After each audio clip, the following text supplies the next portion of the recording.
3, versets 1 à 11, je lis la parole de Dieu. À cause de cela, moi, Paul, le prisonnier de Christ pour vous, païens, si du moins vous avez appris quelle est la dispensation de la grâce de Dieu qui m'a été donnée pour vous, c'est par révélation que j'ai eu connaissance du mystère sur lequel je viens d'écrire en peu de mots. En les lisant, vous pouvez vous représenter l'intelligence que j'ai du mystère de Christ. Il n'a pas été manifesté aux fils des hommes dans les autres générations, comme il a été révélé maintenant par l'Esprit aux saints apôtres et aux prophètes de Christ. Ce mystère, c'est que les païens sont co-héritiers, forment un même corps et participent à la même promesse en Jésus-Christ par l'Évangile, dont j'ai été fait ministre selon le don de la grâce de Dieu qui m'a été accordé par l'efficacité de sa puissance. À moi, qui suis le moindre de tous les saints, cette grâce a été accordée d'annoncer aux païens les richesses incompréhensibles de Christ et de mettre en lumière quelle est la dispensation du mystère caché de tout temps en Dieu qui a créé toutes choses, afin que les dominations et les autorités dans les cieux, dans les lieux célestes, connaissent aujourd'hui par l'Église la sagesse infiniment variée de Dieu, selon le dessein éternel qu'il a mis à exécution par Jésus-Christ notre Seigneur. Verset 12. En qui nous avons, par la foi en lui, la liberté de nous approcher de Dieu avec confiance. Dieu bénisse ces paroles. La sœur Virginie, tu lis 1 Timothée chapitre 3 aussi, versets 14 et 16. Juste 2 versets. 14 et 16. 1 Timothée.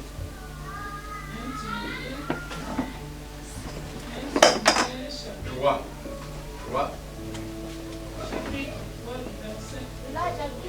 14 et 16.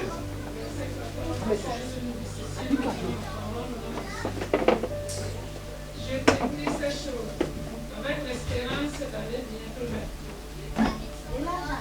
Mais afin que tu saches, si je tarde, comment il faut se conduire dans la maison de Dieu, qui est l'église du Dieu vivant, la colonne et s'appuie de la vérité. Et l'appui de la vérité. S'appuie, pour moi c'est deux. La colonne et l'appui. La colonne et l'appui de la vérité. Verset 7. Et sans contredit, le mystère de la piété est grand. Tu as un problème de vision. Ce n'est pas le système, c'est le mystère. Le mystère de la piété est grand. Celui qui a été manifesté en chair, justifié par l'Esprit, puis les anges, prêché aux gentils, plus dans le monde, élevé dans la gloire. Parole du Seigneur. Amen. Prenez nos places. Alléluia. Les dimanches derniers, bienvenue à tous ceux qui sont pour la toute première fois nous réunir ensemble. Amen. Amen. Nous sommes l'Assemblée Parole de Grâce, comme vous voyez là-bas. L'Assemblée Parole de Grâce. Comme je venais de dire, il y a plusieurs paroles de grâce, plusieurs assemblées. Ça a commencé à Toronto, pour ne pas dire maison mère. Chez nous, la maison mère n'existe pas, mais on dit l'assemblée a commencé à Toronto. La vision a commencé à Toronto, au Canada. Ceux qui ne connaissent pas Toronto c'est au Canada. Hein? C'est au Canada. Puis après, c'est venu à Paris en 2016. Et depuis 2016, nous sommes là. Et par la grâce de Dieu, on a des assemblées de gauche à droite. Nous, ici, dans notre vision parole de grâce, nous parlons beaucoup sur la repentance. On peut prêcher la foi, on peut annoncer beaucoup de choses, mais sans la repentance, c'est la vie de Dieu. Donc en fait, la vie de Dieu se trouve dans la repentance. La vie de Dieu. Si tu veux voir que les choses marchent bien et que tu te mets aligné avec Dieu, c'est par la repentance. Si tu n'as jamais repenti, tu t'es pas repenti et renoncé à la vie que tu menais auparavant, tu n'as pas encore compris Christ. Alléluia. Amen. Si tu ne t'es pas renoncé aux œuvres mortes, c'est la vie que tu avais auparavant, et que tu ne t'es pas repenti, tu ne peux pas voir Dieu. Tu ne le verras pas. Tu peux tout faire, mais tu ne verras pas Dieu. Tu seras religieux, tu seras membre d'une église, mais tu ne verras pas Dieu au fait. Tu ne verras pas, tu ne le verras pas. La vie de Dieu dans la repentance. Nous prêchons la repentance, la sanctification, la crainte de Dieu. Nous préparons l'église à l'enlèvement. Parce que nous croyons que l'église ne va pas s'arrêter ici, ne va pas continuer à être église. Non, nous avons un but. Dieu nous a appelés pour un temps pour qu'on puisse partir. Nous sommes des voyageurs sur terre. C'est pourquoi on est venu à Brest. Parce qu'il y a aussi des enfants de Dieu qui doivent être sauvés, rentrer dans le bateau, avant que Dieu ne ferme la porte.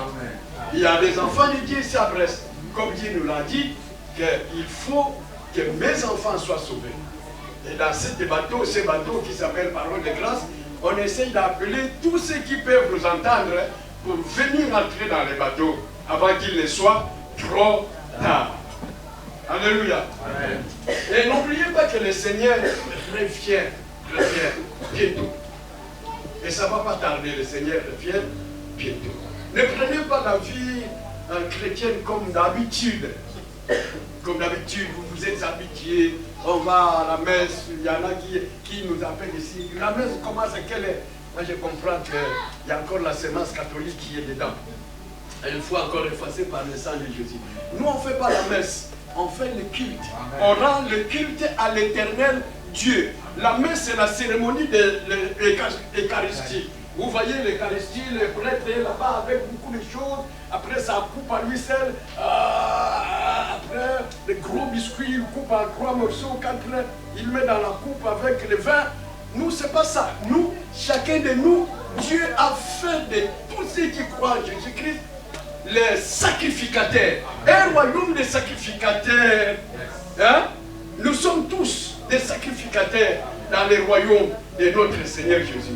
Alors, quand tu commences à prier, c'est-à-dire, tu ouvres ta coupe et tu fais sortir le parfum de bonne odeur qui est en toi. L'encens qui est en toi, tu le fais sortir. Par contre, chez les cathos, l'encens, c'est ce qu'ils mettent là-bas, il faut comme ça. Nous, qui sommes en Christ, nous avons l'encens en nous. Amen. Quand tu fermes ta bouche de ne pas prier, c'est-à-dire que tu ne veux pas rendre qu'il t'a dit. Mais quand tu ouvres ta bouche pour prier, tu prends ton offrande, 2 encens, tu amènes devant le Seigneur un parfum de bonne odeur. Amen. La prière des saints, un parfum de bonne odeur. J'ai été éclairé, mais pas très éclairé, parce que ça devait venir en voyant les protestants. Pourquoi je n'aime pas être appelé protestant? Les protestants, ils se mettent d'accord pour le mariage gay dans leurs assemblées. L'église réformée, les réformés protestants, les réformés. Nous, ce n'est pas des réformes. Nous, c'est la vie de Jésus-Christ. Quand vous voyez ces choses arriver, où on accepte tout, on accepte. Voyez que le mystère de l'iniquité a pris la place. Maintenant, ce n'est plus la foi en Christ, mais c'est l'apostasie qui prend la place. Et dans les assemblées où on peut appeler les églises locales. Mais dans la vie d'un véritable enfant de Dieu, on ne verra pas l'apostasie. C'est la foi en Christ qui doit demeurer jusqu'à la fin. C'est pas pour rien que l'apôtre Paul encourage les enfants de Dieu. Hébreux chapitre 12, chapitre 10, verset 29, 39, je crois, où il dit, nous ne sommes pas de ceux qui se retirent. On a vu des frères qui se disent, je me retire, pasteur, je vais dans la prière. Je me retire, pasteur, je vais dans la prière. Depuis qu'ils sont allés chercher dans la prière, que Dieu les aide pour que les âmes soient sauvées. Mais nous ne sommes pas de ceux qui se retirent pour se perdre. Parce que quand ils sont de l'assemblée où tu es protégé par Dieu, d'abord tu ne seras pas protégé. N'oublie pas que tu as ta montagne où Dieu veut te bénir, où Dieu veut que tu sois là. Alléluia. Amen. Et nous ne sommes pas de ceux qui se retirent pour se perdre, mais de ceux qui ont la foi pour sauver leur âme. Amen. Les temps sont difficiles. Quand vous remarquez, vous suivez les infos, surtout diplomatiquement. Regardez tout ce qui se passe, les informations, regardez, sur le plan prophétique. Quand on peut venir au pouvoir, il a signé trop de choses, il a mis fin à beaucoup trop de choses. Et quand tu vis dans la prophétie, tu regardes, ah, ça c'est aussi qui s'accomplit. Ah, moi je vois, ça c'est Jérémie, il a en train de faire ça. Ah, je vois. Mais quand tu es dans les bling, comme on t'a enseigné Jésus-Christ qui donne le visa, Jésus-Christ qui donne les enfants, Jésus-Christ, oui, il le fait. Mais il est plus que ça. Amen. Alléluia. Amen. Il est le Fils de l'homme, c'est quand on veut parler. Oh, bon, on va parler en quelques mots, plus tard on peut suivre. Le deuxième épître, le premier épître de Timothée, de Paul à Timothée, la sœur Virginie vient de dire. J'ai décrit ces choses avec l'espérance d'aller bientôt vers toi. Yes. D'aller bientôt vers toi. Mais si je tarde, tu sauras comment il faut se conduire dans la maison de Dieu, qui est l'église du Dieu mort. Dieu vivant. La colonne et l'appui de la vérité. La colonne et l'appui de la vérité. Hier, pendant l'évangélisation, j'ai rencontré un bien-aimé. Ça m'a fait mal au cœur. J'ai essayé de parler avec notre frère. Un ex-frère qui a servi Dieu depuis 2014 dans l'église de la place ici, jusqu'en 2022. Il était jeune quand il est parti à l'église. Il était comme ça avec le pasteur. Et aujourd'hui, quand je l'ai vu à l'arrêt, c'était filet rouge, non, octroi. Avec une canette, c'était pas 8, 6 jours. Pendant qu'il attendait les femmes avec sa canette pour se consoler, on a approché, on a beaucoup parlé avec lui. Et quand je lui ai tendu l'invitation, il dit, oui, je connais Jésus-Christ. Et c'est un frère qui a été torturé par le pasteur. Alléluia. C'est un rétrograde. Il était là en train d'attendre le train, mais avec sa canette. Celui qui ne buvait pas, il est retourné boire. Pourquoi? Parce que c'est à l'église. C'est à l'église qu'on a appris les maths. Son pasteur sortait avec sa femme, sa fiancée. Vous voyez les coups? Et ce n'était pas la seule vie. Ben, le pasteur a fait ça avec plusieurs femmes. Et ces rétrogrades-là, quand je l'ai rencontré, on a parlé. Je n'avais pas raison, parce que c'est normal. C'est à l'église, la colonne et l'appui de la vérité qu'on apprend des choses célestes. Et quand le mal commence ici, c'est-à-dire que la personne doit être délivrée, le pasteur doit être soit délivré parce qu'il y a le péché héréditaire. Hein? Jamais, ne dites pas ceux qui disent quand on a enfanté Dieu, c'est fini, on est délivré. Mensonge. Amen. Je connais des pasteurs qui sont de véritables alcooliques. Et quand on regarde les mots, c'est son père. Et c'est dans le sang. Il y a des pasteurs impudiques, incroyables, impudiques. Et quand il regarde bien, c'est son père. Qu'est-ce que vous allez dire? Et tout cela se passe dans l'église de Christ, l'église de Jésus. Et j'ai vu le frère. Je ne pouvais pas pleurer. Mais j'ai dit, sauve ton âme. Hein? Oublie, pardonne, mais sauve ton âme. Sache que Jésus-Christ revient. Ton âme a beaucoup ébloui. Il m'a raconté des histoires. Il dit, mon frère, moi je suis venu pour t'aider. Reviens à la maison. Alléluia. Amen. Je lui dis, reviens à la maison. C'est ça qui se passe dans la plupart des églises. Le mystère de l'iniquité est rentré même dans les églises.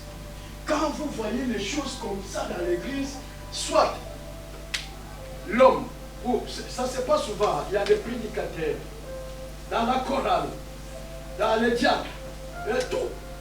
Surtout les responsables, quand on te donne l'état à gérer les autres, tu te crois comme si tu es. Nous sommes rien. C'est les brebis qui coûtent cher. Nous sommes rien. Et avec la plupart aussi des femmes qui sont prenables et commates, nous sommes rien. On te donne une responsabilité, ce n'est pas pour détruire la vie des autres. C'est une âme que le Seigneur est allé mourir à la croix. Ni pour les aliments, ni pour les grades, ni pour... Donc il sera une occasion de chute de personne. Faites tout ici à l'église, ici. Même ne parlez pas derrière moi. Ne parlez pas aux autres derrière moi, afin que l'autre ne croie que c'est le pasteur. Si tu fais ça, et moi je comprends que c'est toi qui as fait ça, on aura des problèmes. Vous ne savez pas comment on souffre. On s'abstient de beaucoup de choses pour que l'âme des personnes soit sauvée. Surtout ça. Christ est mort pour ça. Vous voulez passer l'éternité où? C'est ça d'abord. Où est-ce que vous voulez passer l'éternité? Le Seigneur est bon, il nous aime. Hein? Il est bon, il nous aime. Mais nous devons marcher dans la crainte de Dieu. Craindre Dieu dans tout ce que nous faisons. Nous ne sommes pas une religion où il y a des dogmes ici, si tu fais comme ça, on entre ici, et pieds nus. Non, on n'a pas besoin de ça. Mais c'est ton âme qui doit être devant le Seigneur. C'est ta vie qui doit être vraiment changée, transformée devant le Seigneur. Quand l'homme intérieur est devenu quelqu'un d'autre, l'apparence aussi changera. Amen. Amen. Je comprends ce que ma sœur Valérie disait. Quand il y a quelque chose qui arrive dans la famille, toi qui es esprit, qui prie dans la famille, tu vas le sentir. Mais à chacun une manifestation un peu bizarre. Tu vas le sentir un peu bizarre. Et des fois, pour les autres, Dieu va te pousser à faire des prières, surtout quand tu parles à l'âme. Dieu va te pousser à faire des prières, tu ne comprends pas. Et à un moment donné, tu te mets dans la prière, tu pries. Même à l'arrêt du bus, tu commences à prier. Tu dis, mais qu'est-ce qui se passe?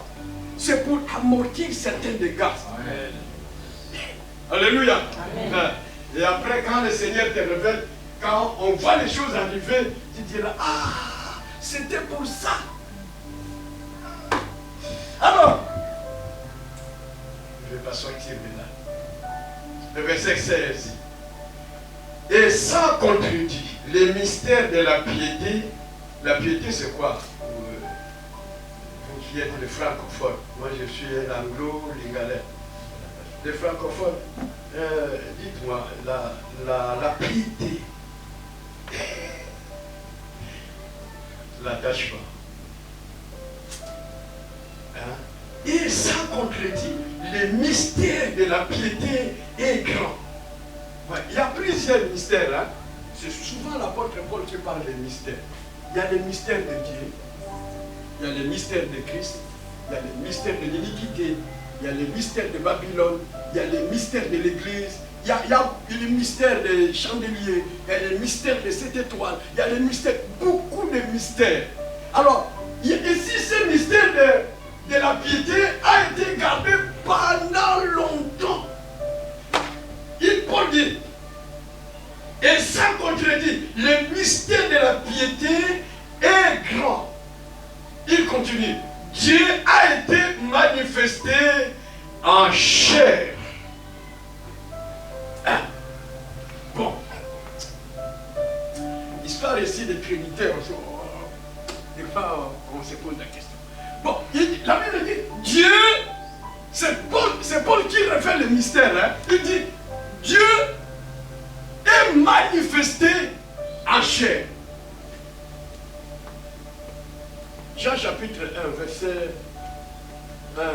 dit quoi? Et puis, je crois. Au commencement, la parole était Dieu. C'est ça, la parole était Dieu. Au commencement était la parole. La parole était avec Dieu.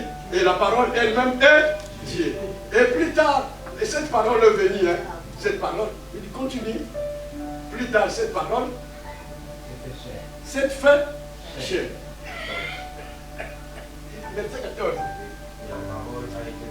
Ah! Voilà. Donc, au commencement était la parole. La parole était avec Dieu. La parole était Dieu. Et la parole s'est faite chair. Bon, la parole a pris la chair. L'autre, on a un peu parlé de ce que Lucifer était. Quand il était là, quand Chérubin, tout ça. On va continuer ça plus tard. Mais aujourd'hui, on parle un peu de celui qui est venu nous sauver. Hein? De celui qui est venu nous sauver. Alors, l'apôtre Paul révèle des choses. Donc, il y a des choses que Dieu a gardées en secret. Au fait, Christ existait avant toute chose. Jésus-Christ était déjà, il était déjà. C'est toujours l'apôtre Paul qui nous révèle en disant que, regardez, ces rochers les accompagnaient, hein, dans leur marche. Et ces rochers-là qui les accompagnaient, c'était Christ. Il n'était pas encore révélé. Il était caché. Donc, pour vous dire aussi que la plupart des personnes, des personnages importants dans la Bible sont Christ. Hein? Vous parlez de Samson, un garçon qui est né loin déjà dans le sein de sa mère. Vous parlez de Joseph. Vous parlez d'Abel. Abel, c'est le Christ, en fait. Le premier Adam qu'on appelle ici. Je parle d'Abel, non, Adam. Le premier Adam, c'est Christ, venu dans la chair. L'image de Dieu est visible. Et rendue visible. Oh, on y arrive là. Alors, quand Paul parle que Dieu, ce mystère, c'est quoi? Que Dieu a été manifesté en chair. Isaïe nous dit ceci. Isaïe 7, je crois. Où il dit une vierge deviendra enceinte et elle enfantera un enfant et elle l'appellera Emmanuel. Oh, Emmanuel signifie Dieu parmi nous, Dieu avec nous. Il y a Dieu parmi nous et il y a Dieu avec nous. Maintenant, Dieu est à nous. C'est-à-dire, l'Emmanuel aujourd'hui, Dieu est à nous. Il n'est plus parmi, mais il est avec nous. Toi qui crois en Jésus-Christ, Emmanuel est en toi maintenant. Emmanuel à toi. Alors, cette parole qui a créé, si nous allons même à Genèse, le livre de Genèse au premier chapitre là-bas, il commence au commencement, Dieu créa, hein? Au commencement, Dieu créa tout ça. Et Dieu dit que la lumière soit. Et la lumière fit. C'est toujours l'apparition de Dieu, la manifestation de Dieu dans le monde. Amen. Amen. Parce que c'est lui la lumière du monde. Cette lumière, quand il parle ici, ce n'est pas le soleil, ce n'est pas la lumière du jour. Et quand vous descendez plus tard, et c'est Dieu dit, créons les astres. Il a créé les astres pour illuminer la terre. Vous voyez, il a créé le soleil et il a créé les étoiles. Il a créé la lune pour gouverner la nuit et le soleil pour gouverner le jour. Mais lui, il s'appelle lumière. Le soleil, ce n'est pas la lumière.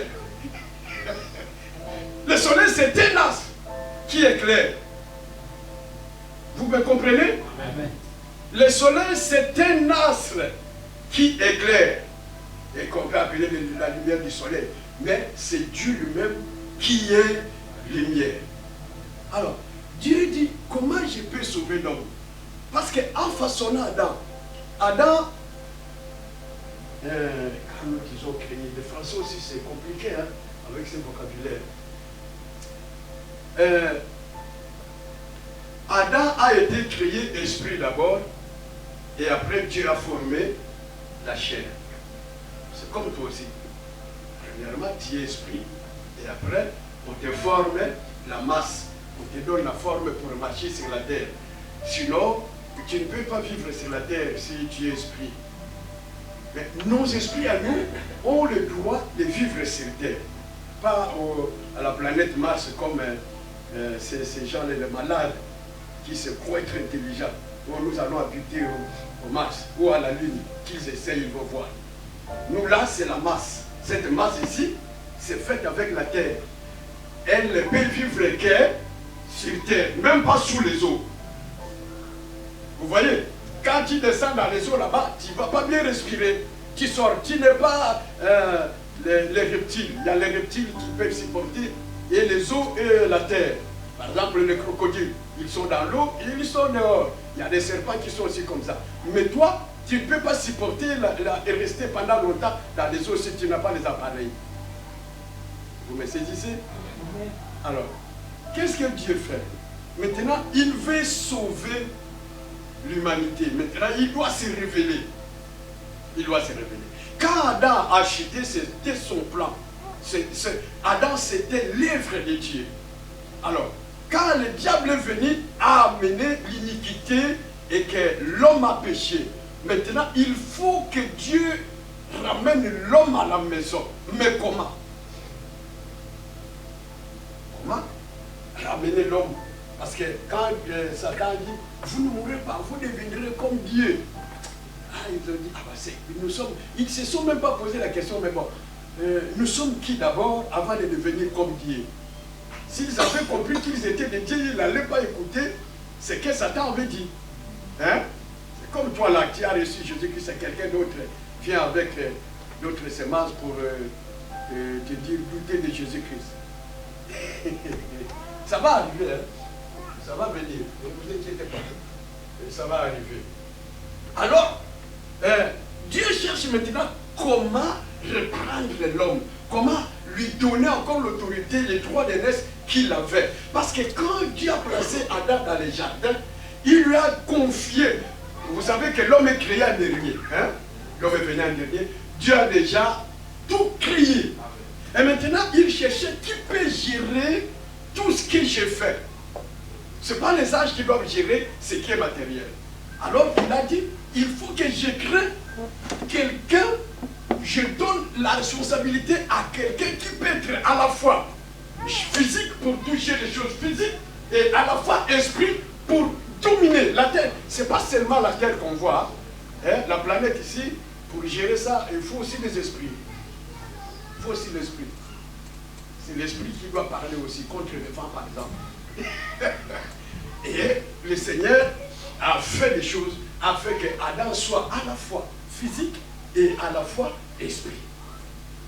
Et c'est pourquoi il pouvait appeler, c'est pourquoi il pouvait nommer, c'est pourquoi il pouvait parler au vent, il pouvait parler aux eaux, il pouvait parler aux autres, il pouvait parler, dominer sur tout. Et l'éléphant ne pouvait pas, ou soit les lions ne pouvaient pas dévorer Adam, parce qu'Adam avait de l'autorité.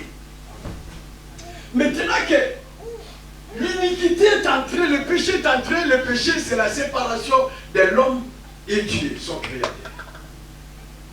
Là, c'est ça, le péché.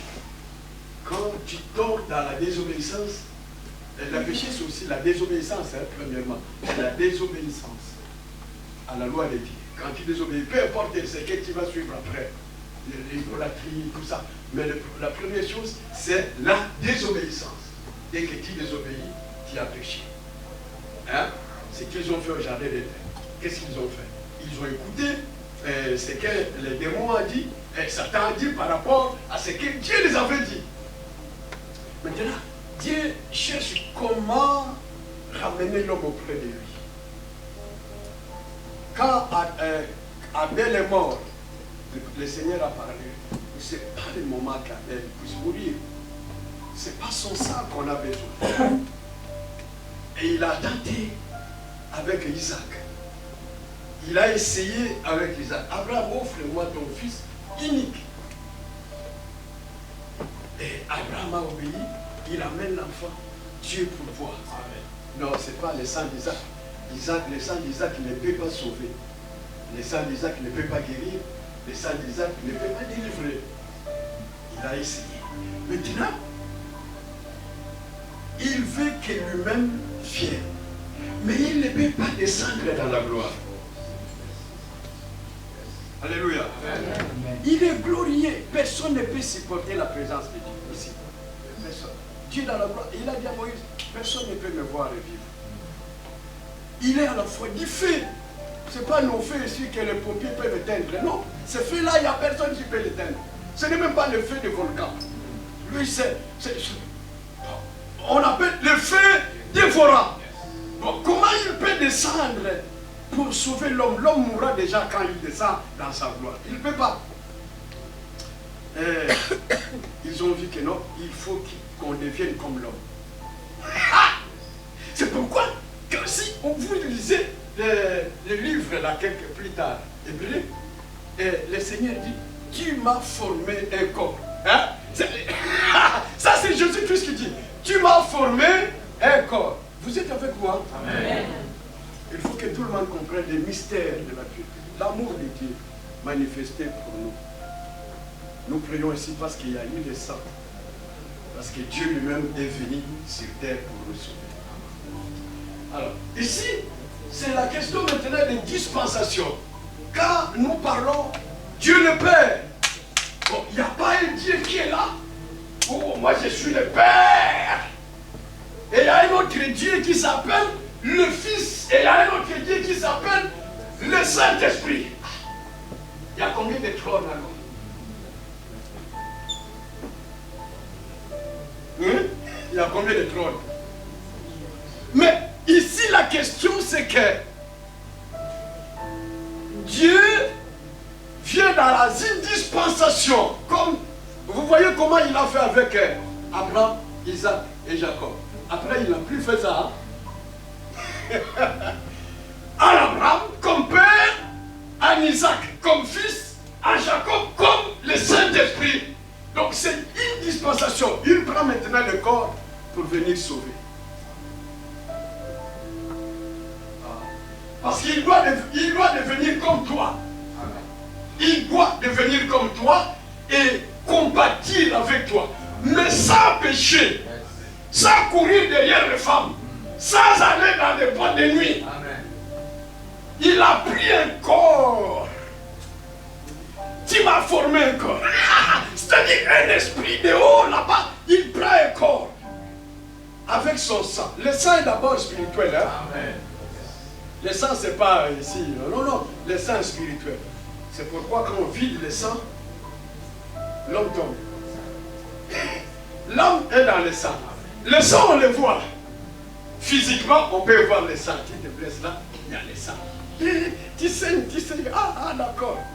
Mais l'âme qui est dans le sang est invisible.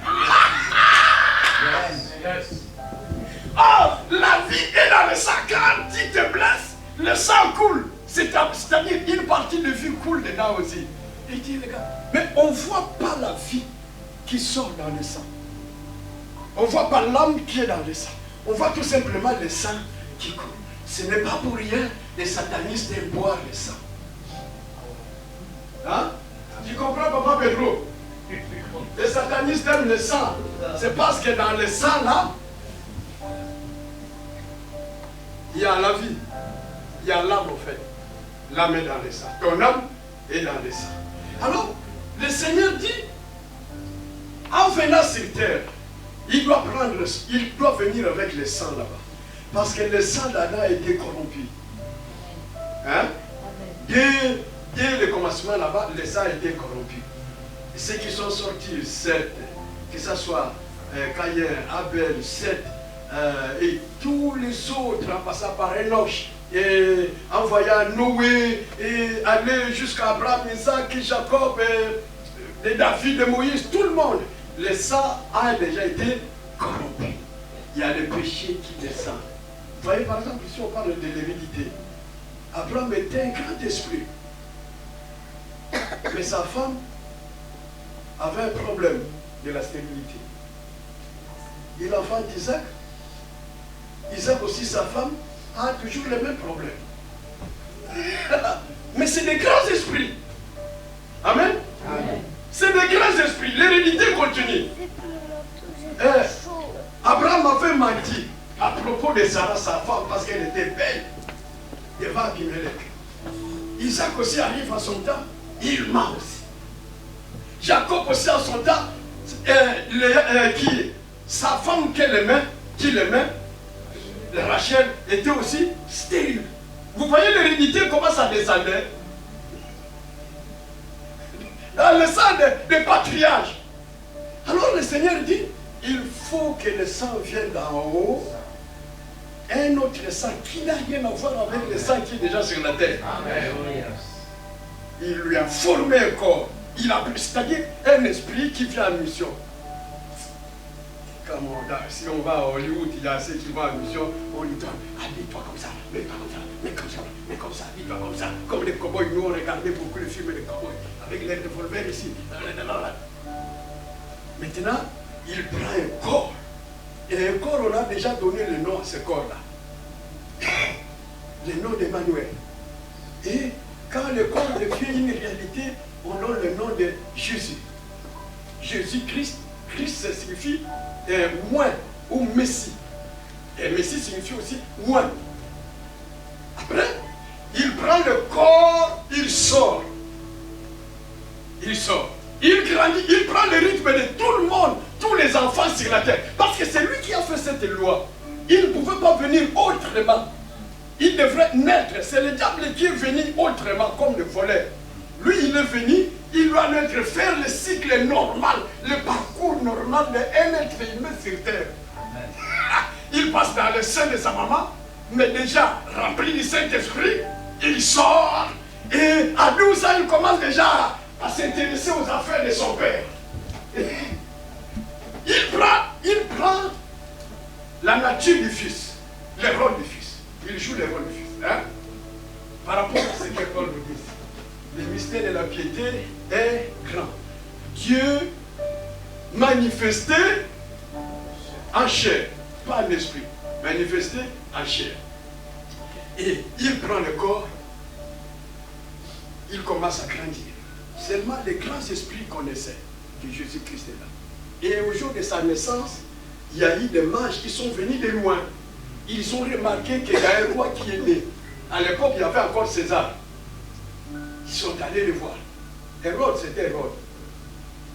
Et puis, il a grandi, il a grandi, il a grandi. Et lorsque le temps est arrivé pour qu'il entre en fonction, premièrement, il est né, il est sorti de la lignée de Juda. Or, chez Juda, c'est la royauté. Il y a même pas, on ne parle pas de sacrifice, oh sacrificateur, oh rien. Alors, comment Dieu arrange les choses pour que celui, quand il descend, il prend à la fois la royauté et le sacerdoce. Il va chercher Jean-Baptiste. Or, le père de Jean-Baptiste s'appelait comment Zacharie. Zacharie, c'est de la lignée de Lévi. Dans la sacrificature lui a été confiée. La royauté était confiée à Juda.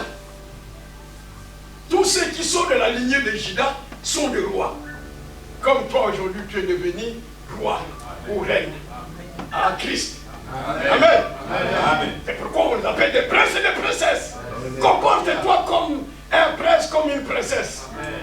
Dans tout ce que tu fais, comme disait ma sœur Charlotte ici. Donc, comporte-toi comme un prince, comme une princesse, comme un roi, comme une reine.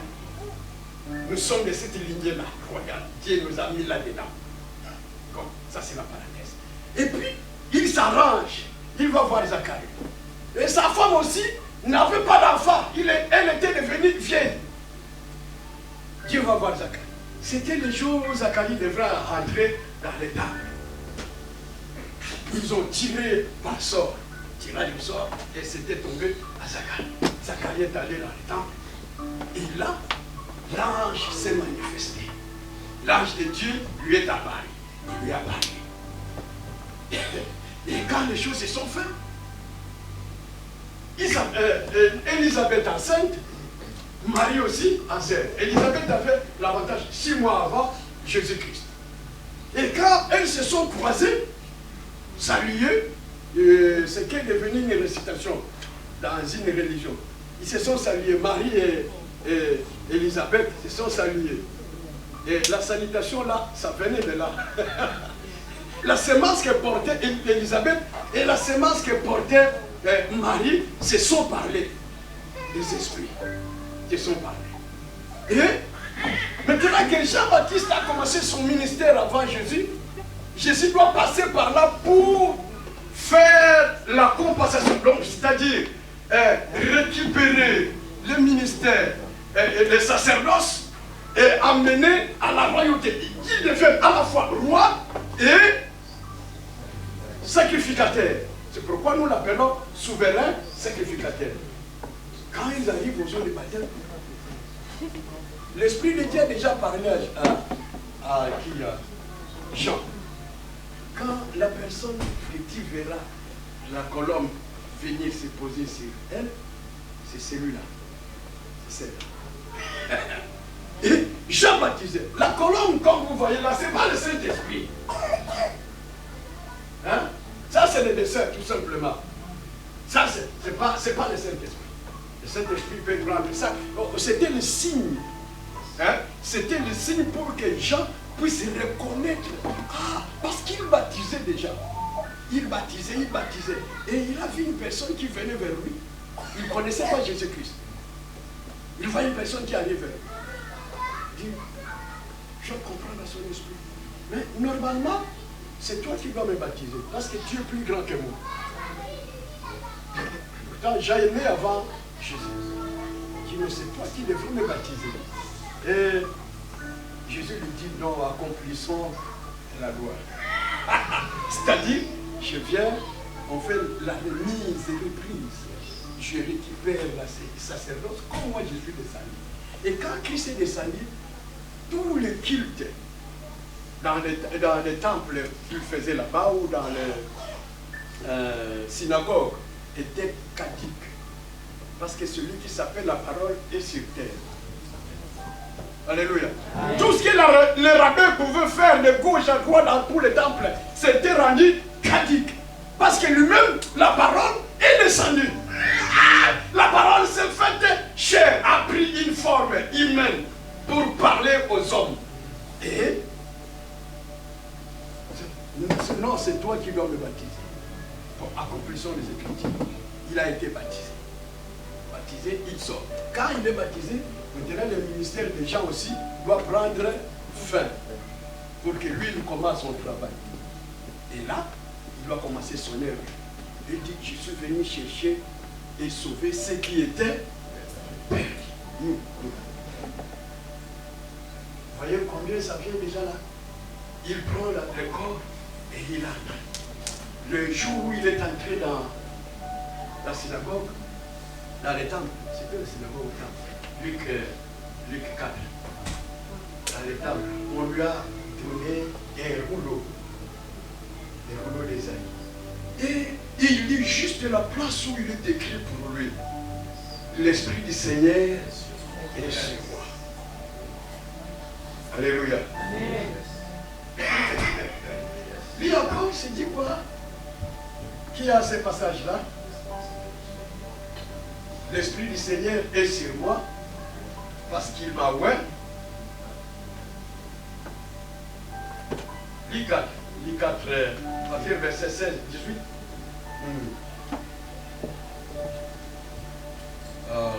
Le temps. Donnez-moi encore 15 minutes. Luc 4, 18. L'Esprit du Seigneur est sur moi parce qu'il m'a oint pour annoncer une bonne nouvelle aux pauvres. Il m'a envoyé pour guérir ceux qui ont le cœur brisé, pour proclamer aux captifs la délivrance et aux aveugles le recouvrement de la vue, pour renvoyer libres les opprimés, pour publier une année de grâce du Seigneur. Et verset 20. Ensuite, il roula le livre, le remit au serviteur et s'assit. Tous ceux qui se trouvaient dans la synagogue avaient les regards fixés sur lui. Verset 21. Alors il commença à leur dire, aujourd'hui, cette parole de l'Écriture que vous venez d'entendre est accomplie. Alléluia. Maintenant, il entre dans le travail. Mais la plupart des personnes ne reconnaissaient pas qu'il était Dieu. Alléluia. On voyait, on lui qualifiait le fils de charpentier, et on a tes sœurs sont là, tes frères aussi sont là, c'est la fille, c'est le fils de Marie. C'est pourquoi il y a les catholiques qui adorent Marie. Ce n'est même pas cette sœur-là, Marie. Et quand il commence à faire son ministère, il a commencé le ministère pour délivrer les gens, pour sauver les animaux, guérir les malades, parce qu'il était venu pour détruire d'abord les œuvres du diable qui étaient venus avant lui. Hein? C'est un voleur. Et il a séduit le monde, et le Seigneur a commencé par détruire ses œuvres. Il a commencé à les détruire, guérir les malades, que les boitiers se relèvent, tout.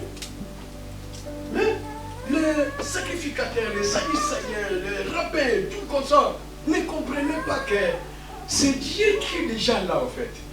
À part Nicodème. Nicodème a regardé, soit Nicodème, alléluia, soit le type de Nicodème, pas les autres pharisiens, soit Nicodème.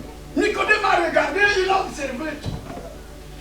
Aucune personne ne peut faire ce que cet homme est en train de faire, ce jeune homme est en train de faire, si cela ne vient pas de Dieu.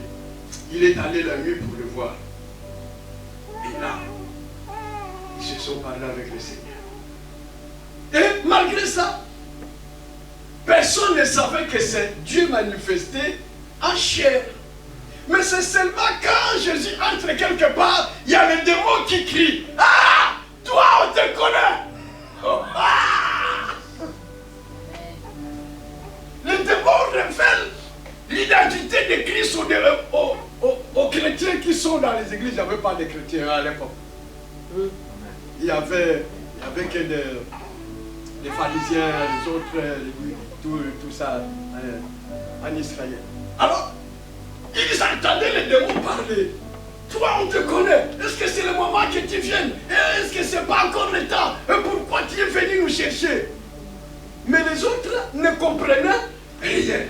Et Paul ayant reçu, c'est pas Pierre, Pierre avait reçu la révélation.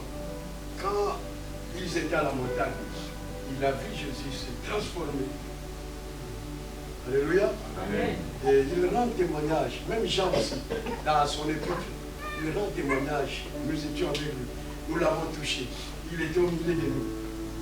Mais ici, comme dans ce qu'on fait l'affermissement, il y a quelqu'un qui m'a demandé concernant les mystères, les apôtres et tout ça.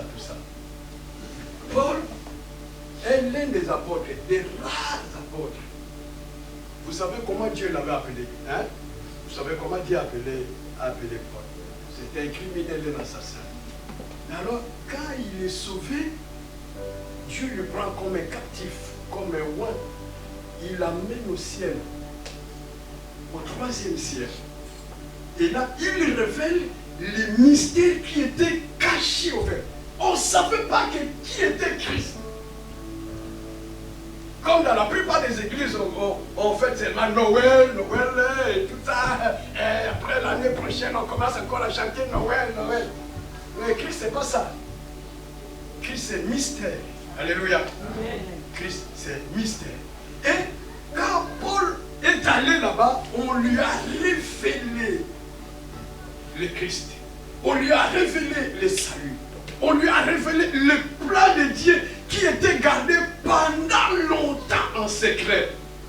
Le mystère, c'est quelque chose qu'on ne comprend pas. C'est scellé au fait. Il faut qu'il y ait quelqu'un pour offrir. Et maintenant vous allez... Ah, c'était comme ça, c'est un secret qui est scellé. Donc, Dieu avait gardé le plan du salut. Depuis le jardin d'Éden, quand il a dit, Adam, pourquoi tu as fait ça? Adam dit, c'est à cause de... Quand j'étais seul, je n'avais pas ces problèmes. Tu le sais. Tu sais que toi et moi je suis toi.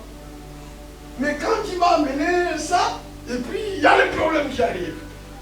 Eh, pourquoi tu as fait ça? Non, c'est pas. Et Dieu va parler au Seigneur. Il a maudit. Il n'a pas maudit Adam et Ève. Hein? Il maudit le serpent. Et il parle. La postérité de la femme que tu as séduite t'écrasera la tête. Hein? Tu vas les mordre les talons, mais lui, c'est pourquoi en Égypte, quand Dieu essayait à former Moïse, qu'est-ce que tu as à la main? Il dit, les bâtons, pour le fortifier. Mais jette par terre, il jette. Parce qu'il avait peur de Pharaon. Il faut quelques numéros pour le prouver. Bon, je peux aller affronter Pharaon. Jette par terre. Il jette, il devient le serpent. Moïse commence à trembler. Parce que quand le serpent arrive ici, je ne crois pas qu'il y aura des gens qui vont rester assis. Même si c'est un serpent mort.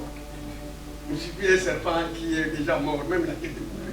Quand on le jette ici, tu vas voir, il y en a qui vont chercher à partir là-bas. Alléluia. Parce que la parole du serpent fait quand même mal. Mais, quand Moïse a eu peur, Dieu lui dit, tiens la queue, pas la tête. Parce que quelqu'un est réservé pour écraser la tête. Et quand il est à Paris, il a pris le corps. C'est là où il a commencé son œuvre. Alléluia. Et les secrets étaient maintenus. Donc, Dieu a gardé sa secret. Ni Abraham, ni Isaac, ni les autres, ni David a commencé à parler certaines choses, mais il n'était pas prophète, il n'était pas seigneur, il était juste le roi et prophète. Mais il commençait à parler des choses sur le Messie, sur le Christ. Quand il y a des psaumes que vous lisez, vous allez voir comment David voyait les choses. Et Christ s'est manifesté. Alléluia. Dans la chair, et il a commencé l'œuvre. Et quand Paul, on l'a amené au ciel, on lui a révélé Christ. Que le salut était déjà au milieu des gens, mais c'était encore